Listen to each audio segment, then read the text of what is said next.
Hello friends, कसे आहात सगळे? मजेत ना? मजेत राहा, मस्त राहा, आनंदी राहा आणि सगळ्यात महत्त्वाचं माझ्या चॅनलला सबस्क्राईब करायला विसरू नका. चला तर मग पटकन माझ्या चॅनलला सबस्क्राईब करा आणि व्हिडिओला सुरुवात करूया. तर आजचा व्हिडिओ असा होता की मी आलेली आहे माझ्या माहेरी सुरतला आणि सुरतमध्ये घरी येऊन 2-4 दिवस झाले. तर चला म्हटलं आता शॉपिंगला जाऊन या, थोडंफार काहीतरी फेरफटका मारून येऊ म्हणून मग आम्ही गेलो होतो सुरतमधील भागलला चौटा बाजारमध्ये. तिथं अशा खूप छान छान वस्तू आणि रिजनेबल प्राईजमध्ये मिळतात.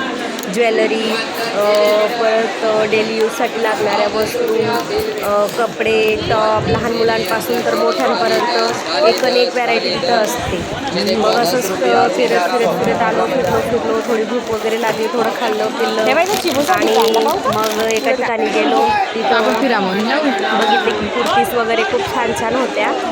मग काय त्या कुर्ती वगैरे घेतल्या. बहिणीने आधी ट्राय केलं, बघितले छान दिसते की नाही दिसते म्हणून तिने ट्राय वगैरे केले. तिला म्हटलं छान दिसत आहेत, तिने घेतल्या पण. आणि मग काय पुढे निघालो थोडं. बघा तुम्ही पाहू शकतात तिथं लहान मुलांच्या आणि मेकअप किट वगैरे पण रिजनेबल प्राईसमध्ये. कसे आयलाइनर, आयशॅडो पॅड, प्लेट वगैरे, कन्सिलर वगैरे सगळं रिजनेबल प्राईसमध्ये खूप छान असं मिळतात तिथं वस्तू. एका प्रकारे जसं पुण्यात आपलं तुळशीबाग वगैरे आहे का, त्या पद्धतीने तिथं वस्तू मिळतात. तर मग आता ते वस्तू आमच्या सगळ्या पाहून झाल्या होत्यात. मग म्हटलं चला एका ठिकाणी छान अशा कुर्त्या दिसल्यात आम्हाला रिजनेबल प्राईसमध्ये, तर मग म्हटलं ते बघूयात. तर ते बघा, माझी ही लहान बहीण आहे, मी आणि ती आम्ही दोघं सोबत गेलो होतो. ती लावून बघत होती आणि मी तिला म्हणत होती की खरंच खूप छान दिसत आहे. तर तिने घेतल्यात 3 ते 4 कुर्तीस वगैरे तिने घेतल्यात. काही नाही, जास्त महाग नाही, 400-400 रुपयाला आहेत, पण खूप छान होत्या, आवडेल अशा आणि टिकेल अशाही. मग आम्ही गेलो एका शॉपमध्ये, तिला जायचं होतं कुठं बाहेर फिरायला म्हणून, त्यासाठी ती शॉपिंग करत होती.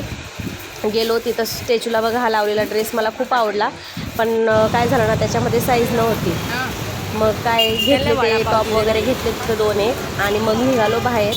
घरी जाताना रस्त्याला गाडीमध्ये पोरांना टाकून आलो होतो, म्हणजे माझ्या बहिणीच्या मिस्टरांजवळ त्यांना आम्ही सोडून आलो होतो. आणि पोरांना मग आतमध्ये त्यांना एक छोटी टी व्ही लावलेली आहे गाडीमध्ये, तर ते पिक्चर वगैरे बघत होते. निदान आम्हाला शॉपिंग वगैरे छान करता येईल म्हणून आम्ही पोरांना गाडीतच त्यांच्याकडे सोडून गेलो होतो. त्यांच्याकडे म्हणजे माझ्या बहिणीच्या मिस्टरांकडे. ॲक्च्युली तिचं पण लहान बाळ आहे 1 वर्षाचं, तर ते बाळ आम्ही त्याला उन्हात घेऊन फिरू शकत नाही म्हणून ते गाडीमध्ये बसून मस्त थंड हवेत देशीमध्ये बसून ते पोरांना सांभाळत होते आणि आम्ही दोघं बहिणी मस्त असं स्पेस घेऊन शॉपिंग करत होतो. आणि मग आता शॉपिंग वगैरे करून झालेली आहे, पोरांना भूक लागली होती, तर आम्ही पोरांसाठी वडापाव वगैरे असं आणला होता खायला. मग काय निघालो बाहेर, गाडीत बसलो. मुलं असे गाडीत बसले होते जसे की चोरांना बंद करून ठेवतात तसं. गाडीत आलो, बसलो. मग त्यांना सगळ्यांना वडापाव वगैरे खायला त्यांनी खूप एन्जॉय केला, खाल्ला. म्हणजे शॉपिंग करून एन्जॉय तर आम्ही केला, पण वडापाव खाऊन त्यांनी एन्जॉय केला. त्यानंतर मग काय गाडीत बसलो, निघालो. मग आता घरी जायला आम्हाला 8, 8:30, 9, 9:30, 10 दरम्यान झालेच होते. मग म्हटलं आता खाऊन निघावं म्हणून रस्त्यात आम्ही मंचुरियन राईस वगैरे, पावभाजी वगैरे असं खाल्लं. त्यानंतर घरी आलो, घरी फ्रेश झालो, कपडे वगैरे चेंज केले आणि कपडे वगैरे चेंज करून झाल्यानंतर काय मग बसलो निवांत बाहेर हवेमध्ये, थंड हवेमध्ये, कारण खूप गरमी वाढली, तापमान वाढलं आहे, त्याच्यामुळे गरमी खूप होत होती. आणि मग काय नाही, बस भेटूया आता पुढच्या व्हिडिओमध्ये. शॉपिंग करून खूप छान वाटलं आणि खूप छान वस्तू पण मिळाल्यात तिथं.